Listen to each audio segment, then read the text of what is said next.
नाजरीन आदाब, आप देख रहे हैं INN चैनल। मैं हूं शेख अहमद अली। आज की खास बात में हम देखेंगे कई अहम कौमी और बैन अवी खबरें। अपोजिशन के नामजद उम्मीदवार शहबाज शरीफ बिला मुकाबला पाकिस्तान के 23वें वजीर आजम मुंतखब हो गए, जबकि तहरीक इंसाफ के अरकान इंतखाबी अमल का बाइकआउट करते हुए ऐवान से बाहर चले गए। बाद शहबाज शरीफ ने पाकिस्तान के वजीर आजम की हैसियत से हलफ लिया। इससे कबल कौमी असम्बली का अहम तरीन इजलास कायम मकाम स्पीकर कासिम सूरी की जेर सदारत शुरू हुआ। अपोजिशन के नामजद उम्मीदवार शहबाज शरीफ समेत अपोजिशन के तमाम अरकान असम्बली ऐवान में मौजूद थे। PTI के मुनहरिफ अरकान ऐवान में मौजूद नहीं रहे, तमाम PTI के अरकान और नामजद उम्मीदवार शाह महमूद कुरैशी ने इजलास में शिरकत की। PTI अरकान के ऐवान में आते ही शोर शराबा शुरू हुआ। मुस्लिम लीग नून की खवातीन ने नवाज शरीफ की तस्वीर ऐवान में लहरा दी, जिस पर PTI अरकान ने गली गली में शोर है नवाज शरीफ चोर है के नारे लगाए, जिस पर मुस्लिम लीग की अरकान ने वज़ीर आज़म शहबाज शरीफ के जवाबी नारे लगाए। इजलास के आगाज़ पर कायम मकाम स्पीकर कौमी असम्बली कासिम सूरी ने ऐवान से खिताब किया और कहा कि इमरान खान के खिलाफ तहरीक अदम एतमाद पर जो फैसला मैंने किया था वो हालात और वाक़यात के आइन मुताबिक था। वो फैसला पाकिस्तानी की हैसियत से किया, मैंने कौमी असम्बली के मुहाफिज के तौर पर, स्पीकर के तौर पर किया।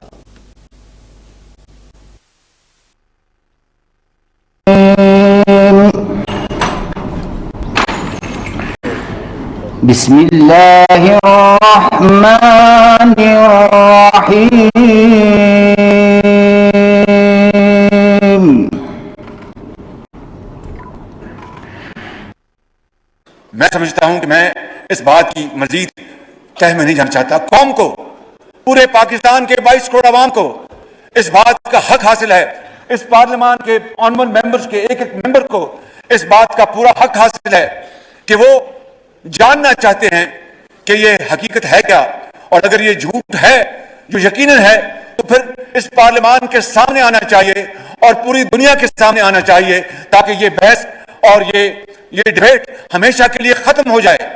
इसलिए मैं आज आपकी तवज्जो से इस पार्लियामान की खिदमत में ये अर्ज करना चाहता हूं कि मैं बतौर मुंतखब वज़ीर आज़म के पार्लियामान की जो सिक्योरिटी कमेटी है वहां पे इन कैमरा इसके ऊपर कमेटी के ऑनरेबल मेंबर्स को पूरी ब्रीफिंग दी जाए, जिसमें मुसल्लह अफवाज के तमाम सरबराह मौजूद हों, जिसमें DG ISI हो, जिसमें हमारे फॉरेन सेक्रेटरी हों और जिसमें वो सफीर हों जिन्होंने ये खत लिखा और उसके बाद ब्रसल्स उसकी ट्रांसफर हो गई। हमें इसमें कतई देर नहीं करनी चाहिए ताकि पूरी कौम को पता चले।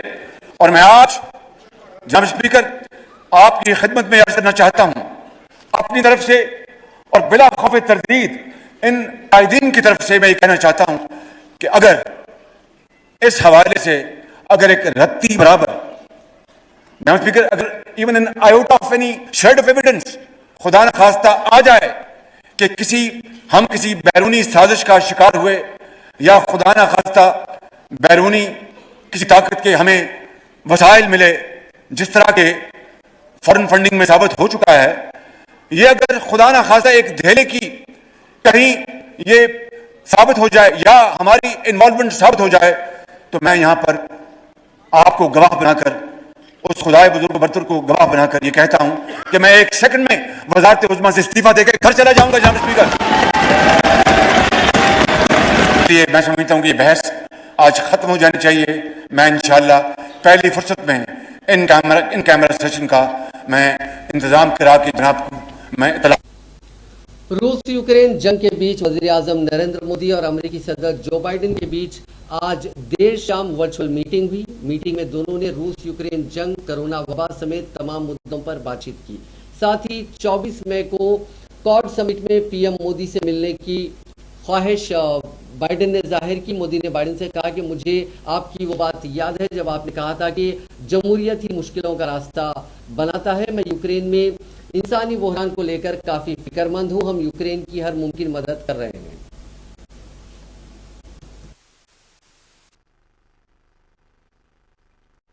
अभिनंदन करता हूं।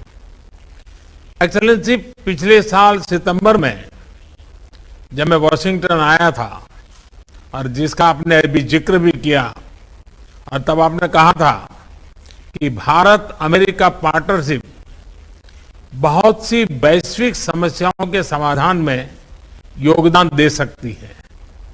मैं आपकी बात से पूर्णतया सहमत हूं। विश्व के दो सबसे बड़े और पुराने लोकतंत्रों के रूप में हम नेचुरल पार्टनर्स हैं और पिछले कुछ वर्षों में हमारे संबंधों में जो प्रगति हुई है, जो नया मोमेंटम बना है, आज से एक दशक पहले भी शायद ऐसी कल्पना करना मुश्किल था। एक्सेलेंसी, आज की हमारी बातचीत ऐसे समय पर हो रही है जब यूक्रेन में स्थिति बहुत चिंताजनक बनी हुई है। कुछ सप्ताह पहले तक 20,000 से अधिक भारतीय यूक्रेन में फंसे हुए थे और इनमें से अधिकांश युवा छात्र थे। काफी मेहनत के बाद हम उन्हें वहां से सकुशल निकालने में सफल हुए। हालांकि एक छात्र ने अपना जीवन खो दिया। इस पूरे घटनाक्रम के दौरान मैंने यूक्रेन और रूस दोनों के राष्ट्रपतियों से कई बार फोन पर बातचीत की। मैंने न सिर्फ शांति की अपील की, बल्कि मैंने राष्ट्रपति पुतिन को यूक्रेन के राष्ट्रपति के साथ सीधी बातचीत का सुझाव भी रखा। हमारी संसद में भी यूक्रेन के विषय पर बहुत विस्तार से चर्चा हुई। हाल में बूचा शहर में निर्दोष नागरिकों की हत्याओं की खबर बहुत ही चिंताजनक थी। हमने इसकी तुरंत निंदा की और एक निष्पक्ष जांच की मांग भी की है। हम आशा करते हैं कि रूस और यूक्रेन के बीच चल रही बातचीत से अभिनंदन करता हूं। झारखंड के देवघर में त्रिकुट पहाड़ के रोपवे पर हुए हादसे में अब भी 14 जिंदगियां फंसी हुई हैं। पीर की शाम 6 बजे अंधेरा होने की वजह से रेस्क्यू ऑपरेशन को रोक दिया गया। अब मंगल की सुबह दोबारा ये काम शुरू होगा। फौज, एयरफोर्स और एनडीआरएफ ने पीर को M17 हेलीकॉप्टर की मदद से रेस्क्यू शुरू किया था। शाम तक 33 डिवोटीज को महफूज निकाल लिया गया, लेकिन अब भी 14 लोग फंसे हैं। सभी फंसे टूरिस्टों के खाने के लिए कुछ पैकेट्स, पानी और राहत का सामान ड्रोन से भेजा गया। रात भर इंतजामिया की एक टीम उनकी मदद के लिए रहेगी। वहीं रेस्क्यू के वक्त शाम 5:30 बजे तक दुमका जिले के शिकारीपाड़ा के रोजगार राकेश मंडल, उनका हेलीकॉप्टर में चढ़ने के दौरान सेफ्टी बेल्ट टूट गया। इसकी वजह से वो करीब 1,500 फीट गहरी खाई में गिर गए। इससे उनकी मौत हो गई। वो कैबिन नंबर 19 में सवार थे। हादसे में अब तक जुमला 3 लोगों की मौत हुई है। बता दें कि इतवार की शाम 4 बजे हादसा तब हुआ जब पहाड़ पर बने मंदिर की तरफ से एक साथ 26 ट्रॉलियां रवाना की। इससे तारों पर अचानक लोड बढ़ा और रोलर टूट गया। 3 ट्रॉलियां पहाड़ से टकरा गई। इससे 2 ट्रॉलियां नीचे गिर गई। इनमें सवार 12 लोग जख्मी हो गए और 2 लोगों की मौत हो गई। उधर बाकी ट्रॉलियां आपस में टकरा कर रुक गई। अभी कुछ ट्रॉलियां फंसी हुई हैं, जिसमें अब भी 14 श्रद्धालु सवार हैं। इनमें छोटे बच्चे और खवातीन भी हैं।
गुजरात के भरूच जिले में पीर को केमिकल फैक्ट्री में आग लगने से धमाका हो गया, जिसमें 6 मजदूरों की मौत हो गई। ये वाकया अहमदाबाद से करीब 235 किलोमीटर दूर दहेज इंडस्ट्रियल एरिया में सुबह 3 बजे पेश आया। भरूच एसपी लीना पटेल के मुताबिक मजदूर एक रिएक्टर के पास काम कर रहे थे, जिसमें अचानक धमाका हो गया। इससे सभी की मौत हो गई।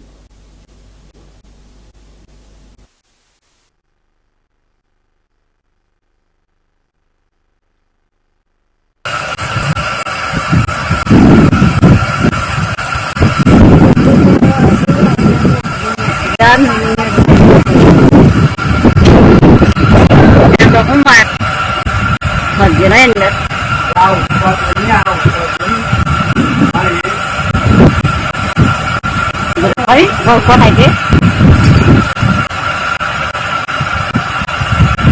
cái là tôi đi gắm xong đá một cái quả sấy તારીખ 10-11ની રાતમાં લગભગ 12:30 થી 1ની વચ્ચે ઓમ ઓર્ગેનિક્સ કંપની જે છે દહેજ ખાતે આવેલી એમાં આગનો બનાવ બનેલો છે। આ સમગ્ર ઘટનામાં એવી વિગતો સામે આવેલી છે કે આ જે પ્લાન્ટ છે એ મિક્સ સોલ્વન્ટ પ્લાન્ટ છે અને એમાંથી ડિસ્ટિલેશનનું કામ કરે છે અને અલગ અલગ રસાયણો બનાવે છે।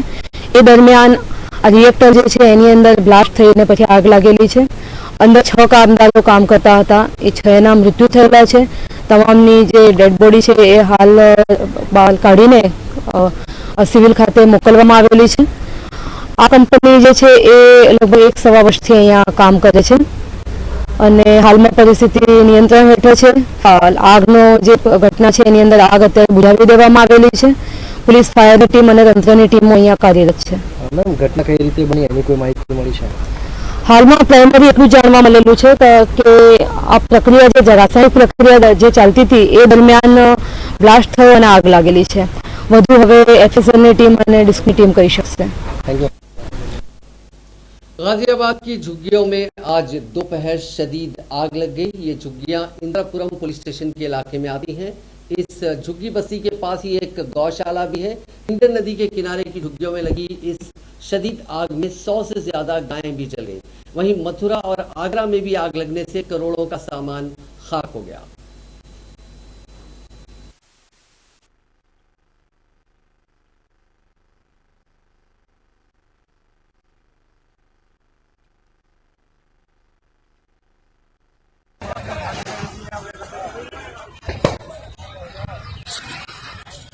क्या सबकी क्या स्थिति है यहाँ के गाय सब? यहाँ की गाय कम से 25-30 मर चुकी है। यहाँ पर गाय पूरी आग तो जंगल में फैलती जा रही है। आप देख सकते हैं गौशाला रोड है ये, तो यहाँ गौशाला है ये पुस्ता रोड है, पुस्ता के पास है जो गैस एजेंसी के पीछे वाली है। ये भयावह स्थिति है। पता नहीं कितनी गाय कितने यहाँ पे कबाड़ खाने थे, ये सब स्थिति है यहाँ पे भयावह है। शासन प्रशासन समाज जो भी हो सके मदद करे। बहुत भाई रिस्क लेके अंदर से बात कर रहे हैं लेकिन हो नहीं सकता, ऐसा संभव नहीं है। कई जगह सिलेंडर दर्जा हरारत में मुसलसल इजाफे के साथ ही उत्तराखंड के जंगलात में आग लगने के वाकयात में इजाफा हो रहा है। देहरादून के चक्रता फॉरेस्ट डिवीजन के देवघर रेंज में त्यूनी के करीब वाक़ जंगल में हफ्ते की शाम जबरदस्त आग लग गई थी। जंगल से मलक चांदनी गांव के आग की जद में आने के खतरे के पेश नजर गाँव वालों में खौफ और हरास फैल गया। इत्तला मिलती ही महकमे जंगलात और फायर फाइटिंग टीम ने आग बुझाने का काम शुरू किया। ताहम आग के सबब 150 से ज्यादा फलदार दरख्त जलकर खाक हो गए। देवघर रेंज के चांदनी जंगल में सिविल स्वयं और रिजर्व फॉरेस्ट एरिया में लगने वाली आग पर फायर ब्रिगेड के साथ फॉरेस्ट ऑफिसर्स और थाना इंचार्ज की मुश्तरका टीम ने रात गए घंटों की कड़ी मशक्कत के बाद किसी तरह काबू पाया। इससे चांदनी गांव और मलखा बस्ती में रहने वाले लोग आग की लपेट में आने से बच गए। आग जंगल से मुतसिल चांदनी गांव और आसपास की बस्तियों तक पहुंचने से गांव वालों में भगदड़ मच गई। लोग अपनी जान बचाने के लिए महफूज जगह की तलाश में निकल पड़े। आग लगने के बाद इलाके में चारों तरफ धुएं का गुब्बार और शोले ही नजर आ रहे थे। पुणे अहमदनगर हाईवे पर इतवार की रात एक भयानक सड़क हादसा पेश आया। एक अनकंट्रोल कार डिवाइडर तोड़कर दूसरी तरफ से आ रही मुसाफिर बस से टकरा गई। टक्कर इतनी शदीद थी कि बस पलट गई और घिसटते हुए एक होटल में जा घुसी। इस वाकये में बस ड्राइवर की मौत हो गई जबकि बस में सवार 22 मुसाफिर जख्मी हो गए। इनमें से कई लोगों की हालत तशवीशनाक बताई गई है। बस के टकराने से होटल का भी नुकसान हुआ। शिरूर तहसील के बंजर गवाड़ी इलाके में हुआ यह शदीद हादसा होटल के बाहर लगे सीसीटीवी कैमरे में कैद हो गया। जवाहरलाल नेहरू यूनिवर्सिटी में रामनवमी की तकरीबात के दौरान हॉस्टल में मुबैना तौर पर नॉन वेजिटेरियन खाने के सिलसिले में तुलबा के दो ग्रुपों के दरमियान पुरतशद्दुद झड़पों के बाद पीर के रोज एफआईआर दर्ज की गई। दिल्ली पुलिस ने बताया कि पीर की सुबह जेएनयू, एसयू, एसएफआई, डीएसएफआई और आयशा के तुलबा के ग्रुप ने कावेरी हॉस्टल में तशद्दुद के वाक़े पर नामालूम अखिल भारतीय विद्यार्थी परिषद के तुलबा के खिलाफ शिकायत दर्ज कराई। शिकायत की बुनियाद पर ताज़ीरात हिंद की मुख्तलिफ दफात के तहत एफआईआर दर्ज की गई। पुलिस ने बताया कि हक़ाइक़ और साइंसी शवाहिद इकट्ठा करने और मुलज़िमीन की शिनाख्त के लिए तफ्तीश शुरू कर दी गई है। एबीवीपी के तुलबा ने पुलिस को भी इत्तला दी कि वो भी बाज़ाब्ता शिकायत दर्ज कराएंगे। दिल्ली पुलिस ने कहा कि शिकायत मौसूल होने पर मुनासिब कानूनी कार्रवाई की जाएगी।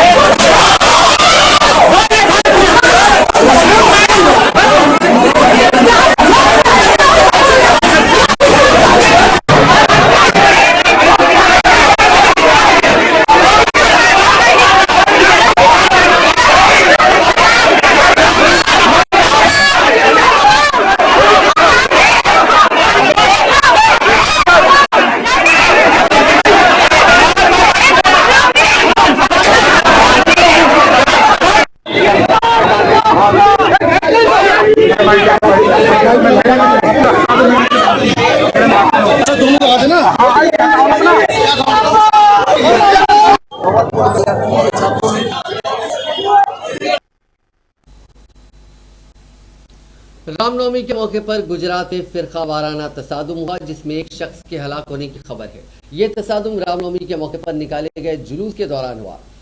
कुंबाट और हिम्मतनगर शहर में तसादुम सामने आया जिसमें दो फिरकों के दरमियान तशद्दुद हुआ। खबरों के मुताबिक विश्व हिंदू परिषद ने हिम्मतनगर में रामनवमी का जुलूस निकाला और कहा यह जा रहा है कि कुछ शरपसंदों ने जुलूस पर पथराव शुरू कर दिया, जिसके बाद जबरदस्त हंगामा हुआ। शरपसंदों ने सड़क पर कई गाड़ियों को नजर आतिश कर दिया और दुकानों को आग लगा दी। वाज़ेह रहे कि पुलिस ने हंगामा आराई करने पर 15 से ज्यादा अफराद को गिरफ्तार कर लिया। हुक्काम ने बताया कि तसादुम करने वाले ग्रुपों ने दोनों जगहों पर पथराव और आतिशजनी की और पुलिस को हालात पर काबू पाने के लिए आंसू गैस के गोले दागने पड़े।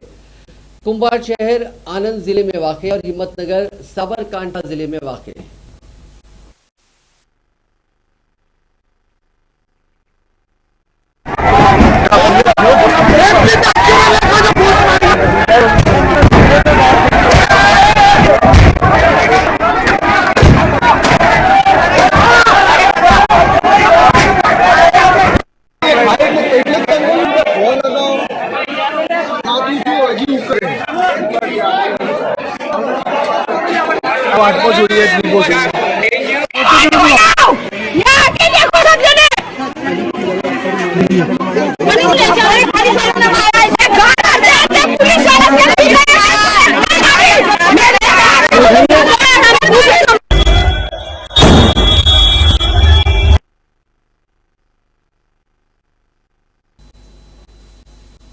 इतवार के रोज रामनवमी के मौके पर मुल्क की कई रियासतों में तशद्दुद और तोड़फोड़ के वाक़यात सामने आए। महाराष्ट्र में भी कुछ मकामात पर नाखुशगवार वाक़यात रौनुमा हुए। खुसूसन मुंबई के मानखुर्द इलाके में कमोबेश 3 दर्जन शरपसंद अफराद ने खूब हंगामा किया और तोड़फोड़ मचाई। तशद्दुद की खबर मिलने के बाद इलाके में पुलिस की सिक्योरिटी सख्त कर दी गई और मामला दर्ज कर पुलिस ने जाँच भी शुरू कर दी है। इतवार की शब तकरीबन 10 बजे मानखुर्द इलाके में 30 से 40 लड़कों ने तोड़फोड़ शुरू की। सभी नौजवान हाथों में डंडे और तलवार लिए हुए थे। ये पीएम जेपी कॉलोनी में घुस गए और वहां खड़ी गाड़ियों में तोड़फोड़ करने लगे। अचानक पेश आए इस वाक़े से इलाके में अफरा तफरी मच गई और लोग इधर उधर भागने लगे। इस हंगामा आराई के बाद सभी शरपसंद जाए वाक़े से फरार हो गए। खबर मिलते ही पुलिस वहां पहुंची। इलाके में सिक्योरिटी सख्त कर दी गई और एडिशनल सतह के अफसर खुद मौके पर पहुंचे। मानखुर्द पुलिस ने नामालूम लोगों के खिलाफ मामला दर्ज करके जांच शुरू कर दी।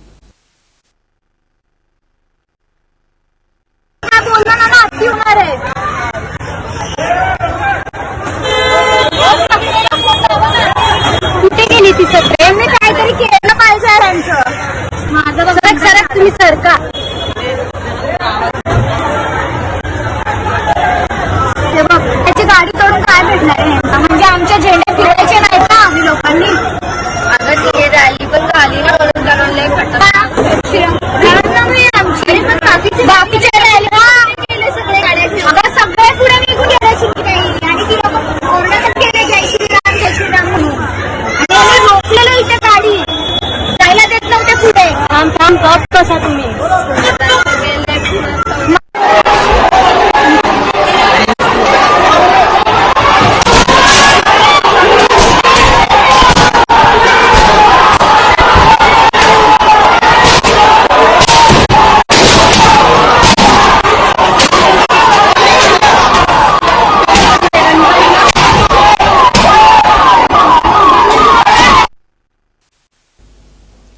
रामनवमी जुलूस के दौरान मुल्क के कई हिस्सों में तशद्दुद की खबरों पर फिक्र जाहिर करते हुए कांग्रेस लीडर राहुल गांधी ने पीर के रोज कहा कि नफरत मुल्क को कमजोर कर रही है। एक ट्वीट में उन्होंने कहा कि नफरत, तशद्दुद और बाइकआउट हमारे प्यारे मुल्क को कमजोर कर रहे हैं। भाईचारे, अमन और खैर सुगाली की ईंटों से तरक्की का रास्ता हमवार होता है। आइए एक मुनसिफाना और मजमूई हिंदुस्तान को महफूज करने के लिए एक साथ खड़े हों। दरअसल मध्य प्रदेश के कम से कम 2 अजला में इतवार को रामनवमी तकरीब के दौरान फिरका वाराना तशद्दुद देखने को मिला। तशद्दुद का पहला वाकया खरगोन जिले में पेश आया, जहां तकरीबन निस दर्जन पुलिस एहलकार जख्मी हो गए, जबकि इसी तरह का वाकया बड़वानी जिले के सेंधवा शहर में भी पेश आया। इस पूरे इन वाकयात पर अपनी तशवीश का इजहार करते हुए राहुल गांधी ने अमन कायम करने की अपील की। यूथ कांग्रेस ने पीर को पेट्रोल, डीजल और गैस सिलेंडर की मुसलसिल बढ़ती हुई कीमतों के खिलाफ मरकजी हुकूमत के खिलाफ पोस्टर मुहिम शुरू की और हुकूमत से पेट्रोल, डीजल और एलपीजी की कीमतों को कम करने का मुतालबा किया। यूथ कांग्रेस ने कहा कि यह मुहिम महंगाई के खिलाफ है और उसने वजारत पेट्रोलियम के बाहर पोस्टर चिपका करके इस मुहिम का आगाज किया। इसके साथ ही तंजीम ने दिल्ली और मुल्क के मुख्तलिफ हिस्सों में पोस्टर लगाकर अपनी मुहिम शुरू कर दी है। यूथ कांग्रेस के सदर श्रीनिवास बीवी ने इस मौके पर कहा कि 5 रियासतों के असेंबली इंतखाबात खत्म होते ही अवाम पर महंगाई का बोझ मुसलसिल बढ़ रहा है। आम आदमी महंगाई से दो चार है, लेकिन हुकूमत को अवाम का ये दर्द नजर नहीं आ रहा। इसलिए अवाम का मोदी हुकूमत से भरोसा पूरी तरह से उठ चुका है। हुकूमत को समझना चाहिए कि वो अपनी नाकामी का बार बार दूसरों पर इल्जाम नहीं लगा सकती। नेशनलिस्ट कांग्रेस पार्टी यानी एनसीपी के सरबराह शरद पवार ने फिल्म दी कश्मीर फाइल्स देखने के बाद बीजेपी को शदीद अल्फाज में तनकीद का निशाना बनाया। उन्होंने कहा कि ये इंतहाई अफसोसनाक है कि इख्तिदार में बैठे लोगों ने इस फिल्म की तशहीर की। शरद पवार ने एक हफ्ते के अंदर लगातार दूसरी बार फिल्म की तनकीद की है। इससे पहले उन्होंने कहा था कि ऐसी फिल्म को स्क्रीनिंग के लिए मंजूरी नहीं मिलनी चाहिए। उन्होंने मजीद कहा कि एक शख्स ने हिंदुओं पर हो रहे मजालिम को दिखाते हुए फिल्म बनाई। ये जाहिर करता है कि अक्सरियत हमेशा अक़लियत पर हमला करती है। शरद पवार ने दी कश्मीर फाइल से मुतालिक बीजेपी को तनकीद का निशाना बनाते हुए कहा कि मजहबी बुनियाद पर समाज में दरार पैदा करने की कोशिश हो रही है। पवार ने यह भी कहा था कि ये सच है कि कश्मीरी पंडितों को वादी छोड़नी पड़ी, लेकिन मुसलमानों को भी इसी तरह निशाना बनाया गया। उन्होंने कहा कि पाकिस्तान वाकई दहशतगर्द ग्रुप कश्मीरी पंडितों और मुसलमानों पर हमले के लिए जिम्मेदार थे। साबिक मरकजी वजीर ने यह भी कहा कि अगर मरकज की मोदी हुकूमत वाकई कश्मीरी पंडितों की परवाह करती तो उनकी बाज़ाबातकारी के लिए हर मुमकिन कोशिश करती। अक़लियतों के तई उनके जहन में इश्तियाल पैदा नहीं करना चाहिए। दरअसल शरद पवार अमरावती में पार्टी हामियों को खिताब कर रहे थे। इस दौरान उन्होंने कहा कि फिल्म में दिखाया गया कि कैसे हिंदुओं को मुजालिम का शिकार बनाया जाता है। जब भी एक छोटा तबका मसाइल से नफरत आजमा होता है तो अक्सरियती तबका उन पर हमला करता है। उन्होंने कहा कि आज ये अदम तहफ़्फ़ुज़ पैदा करने के लिए एक मंसूबाबंद साजिश हो रही है। उत्तर प्रदेश के वज़ीर आला दफ्तर का ऑफिशियल ट्विटर अकाउंट हैक होने के बाद रियासती हुकूमत का ऑफिशियल ट्विटर हैंडल भी हैक कर लिया गया। रियासती हुकूमत के ऑफिशियल ट्विटर पर अजीब व गरीब पोस्ट किए गए। इसका टैगलाइन था @UP गवर्नमेंट। एक के बाद दिगरे कई ट्वीट करके कई लोगों को टैग किया गया। यूपी हुकूमत के ऑफिशियल ट्विटर हैंडल के अलावा उत्तर प्रदेश महकमा इत्तलात के fact check info Twitter handle को भी हैक कर लिया गया। इस पर भी कई तरह के लोगों को टैग करके ट्वीट किए गए हैं। गुज़िश्ता कुछ घंटों में ट्विटर हैंडल हैक होने की कई खबरें सामने आ गई हैं। पंजाब कांग्रेस का ऑफिशियल ट्विटर हैंडल भी हैक हो गया, हालांकि कुछ देर बाद ही उसे रिस्टोर कर लिया गया। हैकर ने पंजाब कांग्रेस के ट्विटर हैंडल की डीपी और बैकग्राउंड की तस्वीर बदल दी थी। साथ ही उन्होंने कई सारिफीन को टैग करते हुए ट्वीट भी कर दिया। हैकर ने राहुल गांधी की एक तस्वीर को पोस्ट करते हुए लिखा था, सच भारत। राजस्थान के वजीर आला अशोक गहलोत ने जल शक्ति के मरकजी वजीर गजेंद्र सिंह शेखावत के फोन टैपिंग मामले में अफसरों को जेल कराने के बयान पर कहा कि वो बौखलाहट में इस तरह की बयानबाजी कर रहे हैं। गहलोत ने इतवार की देर रात सोशल मीडिया के जरिए बात कही। उन्होंने कहा कि शेखावत के जरिए राजस्थान के IAS IPS अफसरों को गिरफ्तारी की धमकी देना उनकी बौखलाहट जाहिर करता है।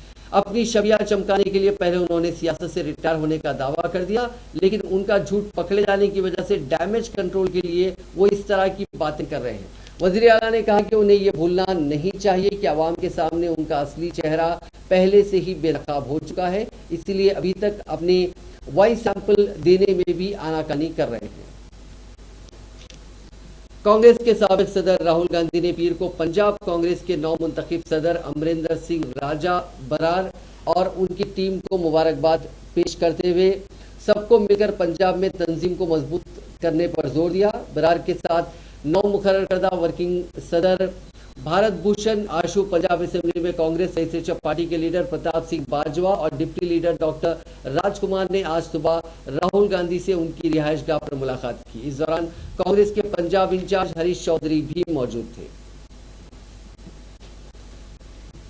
बिहार के बक्सर से ताल्लुक रखने वाला छवि तकरीबन 12 साल कबल पंजाब से भटककर पाकिस्तानी सरहद में पहुंच गया था, जिसके बाद वहां की फौज ने उसे गिरफ्तार कर लिया। वो पाकिस्तान की कैद में था, लेकिन अब हुकूमत पाकिस्तान ने उसे आजाद कर दिया। इस खबर के बाद बक्सर इंतजामिया की एक टीम उसे लाने के लिए गुरदासपुर रवाना हो गई। छवि की हिंदुस्तानी वापसी की खबर से इसकी मां खुशी से पागल हुई जा रही है, तो वो अपने बेटे को मुर्दा समझ चुकी थी, लेकिन फिर इस बूढ़ी मां को ऐसी खुशखबरी मिली जिसने उसके अंदर एक नई जान डाल दी। उसे पता चला कि उसका लापता बेटा मरा नहीं, जिसको मरा हुआ समझकर उसने आखिरी रसूमात भी अदा कर दी थी। वो जिंदा है और जल्दी उसकी आंखों के सामने होगा। अब मां की खुशी का ठिकाना नहीं है और आंसू है कि आंखों से बहते ही जा रहे हैं। छवि जब बक्सर पहुंचकर अपनी मां से मिलेगा तो वो भी खूब जश्न मनाएगा। आसपास के सभी लोग भी इसकी खुशियों में शामिल होंगे, लेकिन जब छवि को ये मालूम होगा कि उसकी बीवी दूसरी शादी कर चुकी है तो यकीनन ये उसके लिए किसी झटके से कम नहीं होगा। क्योंकि घर के सभी लोगों ने छवि को मरा हुआ तस्वुर कर लिया था, इसलिए उसकी बीवी ने दूसरी शादी कर ली। अब हालात अजीबोगरीब बन गए हैं। रिपोर्ट्स के मुताबिक गुज़िश्ता दिनों पाकिस्तानी हुकूमत के जरिए ये जानकारी दी गई थी कि छवि नामी एक नौजवान पाकिस्तान की जेल में बंद है। खबर मिलने के बाद वज़ारत ख़ारजा के जरिए उसकी शिनाख्त के लिए मकामी इंतजामिया से जानकारी मांगी गई। पुलिस टीम ने उसके घर पर पहुंचकर उसकी तस्दीक की। बक्सर जिला इंतजामिया से छवि के लापता होने की तस्दीक होने के बाद हुकूमत हिंद ने पाकिस्तान से उसे हिंदुस्तान के हवाले करने का मुतालबा किया। गुज़िश्ता 5 अप्रैल को पाकिस्तानी हुकूमत ने उसे अटारी सरहद के रास्ते बॉर्डर सिक्योरिटी फोर्स को सुपुर्द कर दिया। अब BSF इसे गुरदासपुर जिले इंतजामिया के हवाले करेगी।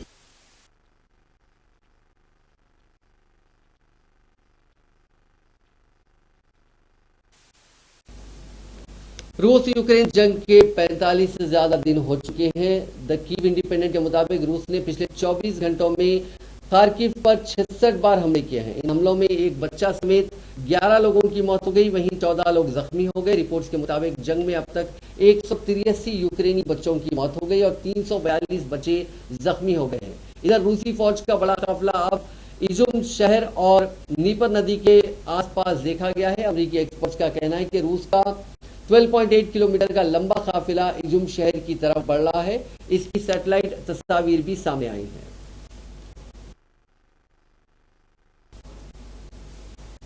नाजरीन, आज की खास बात में बस इतना ही। आपसे कल मुलाकात होगी नई खबरों के साथ। फिलहाल दीजिए इजाजत। खुदा हाफिज।